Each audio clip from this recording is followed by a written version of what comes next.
നബി സല്ലല്ലാഹു അലൈഹി വസല്ലമ തങ്ങളെ സംബന്ധിച്ച് നമ്മൾ കൂടുതൽ പഠിക്കണം. പ്രത്യേകിച്ച് നമ്മൾ ജീവിക്കുന്ന ഈ കാലഘട്ടം. നബി സല്ലല്ലാഹു അലൈഹി വസല്ലമ തങ്ങളെ ഇകഴ്ത്തി കാണിക്കാൻ ലോകത്തിൻ്റെ നാനാഭാഗത്തും അതിശക്തരായ പ്രതിയോഗികൾ 15 നൂറ്റാണ്ടായി പ്രവർത്തിക്കുന്നുണ്ട്. അതിൻ്റെ വൈപുല്യം പറഞ്ഞാൽ തീരില്ല, പറഞ്ഞ് അവസാനിപ്പിക്കാൻ കഴിയില്ല. ഇപ്പം ഇക്കാലത്ത് സോഷ്യൽ മീഡിയകളിലൂടെ, ഇൻ്റർനെറ്റിലൂടെ, മറ്റ് സംവിധാനങ്ങളിലൂടെ ഒക്കെ ഇത് നടന്നുകൊണ്ടിരിക്കുക. എന്താ ഇതൊന്നും ഏശാത്തത്? പടച്ചോൻ്റെ തീരുമാനത്തിനെതിരാതുകൊണ്ടാണ്. പടച്ചോൻ പറഞ്ഞ റഫഅന ലക ദിക്റക, നബി അങ്ങയുടെ സ്മരണ നാം ഉയർത്തി വെച്ചിരിക്കുന്നു. അള്ളാഹ് ഉയർത്തി വെച്ച ഒരാളെ താഴ്ത്താൻ പടപ്പുകളിലായിരിക്കും കഴിയില്ല. അതിൻ്റെ കാരണം യൂറോപ്യൻ രാജ്യങ്ങളിലുള്ള ഒരുപാട് ഓറിയൻ്റലിസ്റ്റുകൾ എന്ന് പറഞ്ഞ ആൾക്കാർ ഖുർആൻ പരിഭാഷ എഴുതിയിട്ടുണ്ട്. ഉദാഹരണം, പ്രവാചക ചരിത്രം എഴുതിയിട്ടുണ്ട്. ഉദാഹരണം, അതിൻ്റെ ഒന്നും അടിസ്ഥാന ലക്ഷ്യം ഖുർആൻ മറ്റുള്ളവർ മനസ്സിലാക്കണം എന്നല്ല. നബിയെ സംബന്ധിച്ച് എന്തെങ്കിലും പരാമർശങ്ങൾ ഇടയ്ക്കിടയ്ക്ക് വരും. അതൊക്കെ നബിയെ താറടിക്കാനും അവഹേളിക്കാനും ഉപയോഗപ്പെടുത്തുക എന്നുള്ളതാണ്. അതൊന്നും യോജിച്ചിട്ടില്ല. നിരവധി ലോകഭാഷകളിൽ അത്തരം ഗ്രന്ഥങ്ങൾ പ്രസിദ്ധീകൃതമായി CD-കൾ സഞ്ചരിച്ചു കൊണ്ടിരിക്കുന്നു. സോഷ്യൽ മീഡിയ സംവിധാനങ്ങളിലൂടെ നിബിധങ്ങളെ തരം താഴ്ത്താനുള്ള ഒരുപാട് ശ്രമങ്ങൾ നടക്കുന്നു. പക്ഷെ അള്ളാഹ് പറഞ്ഞത് റഫഅന ലക ദിക്റക, നബിയെ അങ്ങയുടെ സ്മരണ നാം ഉയർത്തി വച്ചിരിക്കുന്നു. അപ്പം നബി സല്ലല്ലാഹു അലൈഹി വസല്ലം തങ്ങളുടെ ജീവിതവുമായി ബന്ധപ്പെട്ട ഏതൊരു കാര്യം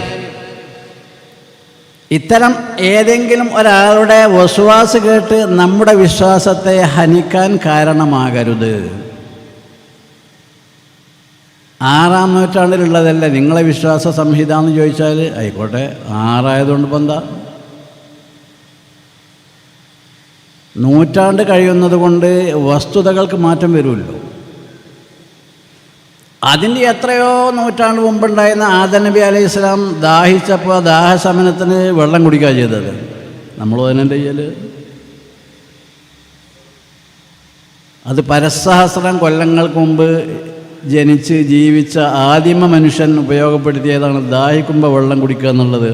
അതുകൊണ്ട് ഇപ്പം അത് മാറ്റണം എന്ന് ആരെയും പറയലുണ്ടോ? ഇല്ല. ഉദാഹരണം, അപ്പം നബി തങ്ങളുടെ വിവാഹം, ഈ വസ്വാസം ഉണ്ടാക്കുന്ന ആളുകൾ അതൊരു പ്രധാന ആയുധമായി ഉപയോഗിക്കാറുണ്ട്. നിങ്ങൾ ബഹുഭാര്യത്വം സ്വീകരിക്കുന്നവരാണ്. 1, ഫങ്കിഹു മാതാബലക്കും മിനൻ നിസായി മസ്നാ വസുലാസ വറുബാ. ശരി, അതെന്നെ മോശമാണ്, ദോഷമാണ്, അല്ലെങ്കിൽ അനീതിയാണ്, കാടൻ സമ്പ്രദായമാണ് 4 ഭാര്യമാരെ സ്വീകരിക്കൽ. എന്നാൽ ഞങ്ങളെ പ്രവാചകൻ എത്ര ഭാര്യമാരെ സ്വീകരിച്ചു എന്നാണ് അടുത്ത ചോദ്യം. അതിന് മറുപടി പറയാൻ നമുക്ക് കഴിയണം. അതാണ് ഞാൻ കൂടുതൽ 4 വട്ടം പറഞ്ഞത്. പ്രത്യേകിച്ച് ഇങ്ങനെ സംശയഗ്രസ്തമായ ഏതെങ്കിലും വിഷയം നമ്മുടെ മുമ്പിൽ വന്നാൽ പിന്നെ പ്രത്യേകം പഠിക്കണം. പുസ്തകങ്ങളുണ്ടാവും, ഗ്രന്ഥങ്ങളുണ്ടാവും, CD-കളുണ്ടാവും, അല്ലെങ്കിൽ ഉസ്താദന്മാരോട് ചോദിച്ചാൽ അവർ പറഞ്ഞു തരും. അല്ലെങ്കിലും നബി തങ്ങളുടെ ജീവിതം ഒരു ഒറ്റ നോട്ടത്തിൽ പരിശോധിക്കുന്ന ഏത് നാടനും സാധാരണക്കാരനും മനസ്സിലാക്കാൻ കഴിയുമല്ലോ ഇത് സാധാരണ പെണ്ണിട്ടിലല്ല.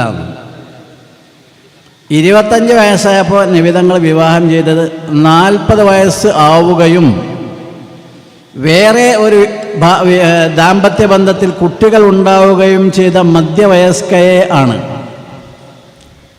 നമ്മളാരെയും കിട്ടുമോ? അപ്പോൾ ഇനി 25 വയസ്സാകുമ്പോൾ 40 വയസ്സായ വേറെ വിവാഹത്തിൽ കുട്ടികളുടെ പെണ്ണിനെ കെട്ടാനും ഇല്ലല്ലോ.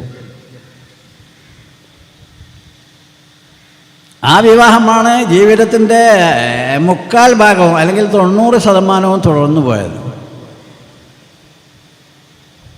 പിന്നെ മദീനയിലേക്ക് ഹിജ്റ പോകുന്നത് സംബന്ധിച്ച് ഉള്ള ആലോചനകൾ ഉണ്ടായപ്പോഴാണ്, അതിന് ശേഷമാണ് മറ്റു വിവാഹങ്ങൾ ഉണ്ടായത്.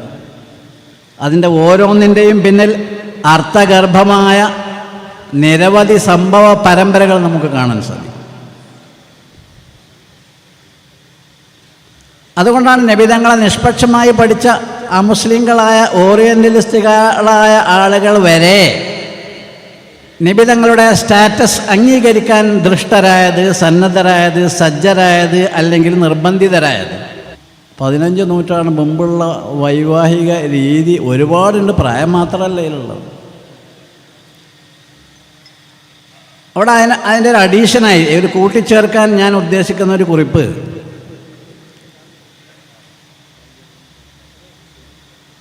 കഴിഞ്ഞ നൂറ്റാണ്ടിൽ സജീവമായി രാഷ്ട്രീയ, സാമൂഹിക, സാംസ്കാരിക രംഗത്തൊക്കെ പ്രവർത്തിച്ച ഒരു നേതാവായിരുന്നു ശങ്കരൻ നമ്പൂതിരിപ്പാട്.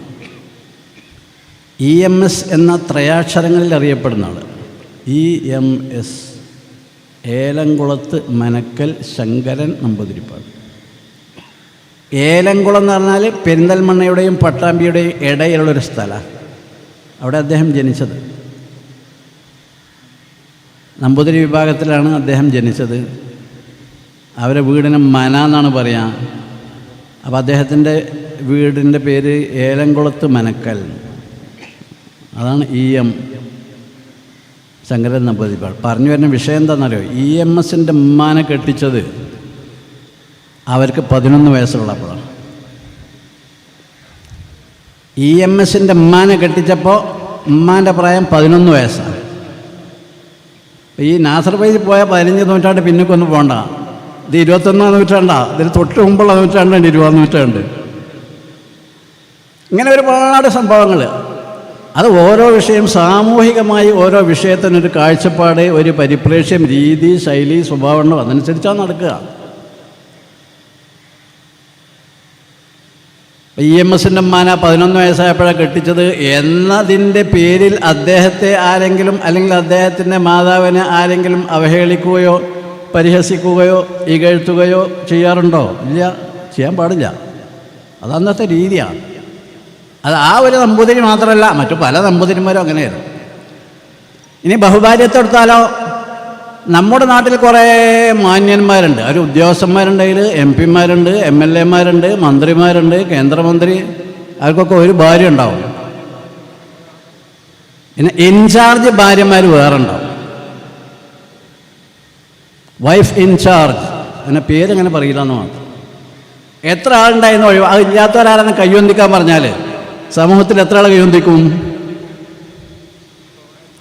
ഇസ്ലാം ഈ യാഥാർത്ഥ്യം അംഗീകരിക്കാൻ ചെയ്ത് ഒരാൾക്ക് ഒന്നിലധികം ഭാര്യമാരെ ആവശ്യമുണ്ടെങ്കിൽ ഉണ്ടാകാം. മനുഷ്യൻ്റെ ഫിസിക്കൽ ഫിറ്റ്നസ് സ്വഭാവം അനുസരിച്ച് ഉണ്ടാവും. അങ്ങനത്തെ ആൾക്കാർ അത് മതത്തിൻ്റെ ചട്ടക്കൂടിൻ്റെ ഉള്ളിൽ നിന്നുകൊണ്ട് ചെയ്യണം. 4 കെട്ടണം എന്ന് പറഞ്ഞിട്ടില്ല. അത് തൽപര കക്ഷികൾ പറയുന്നതാണ് 4 കെട്ടണം.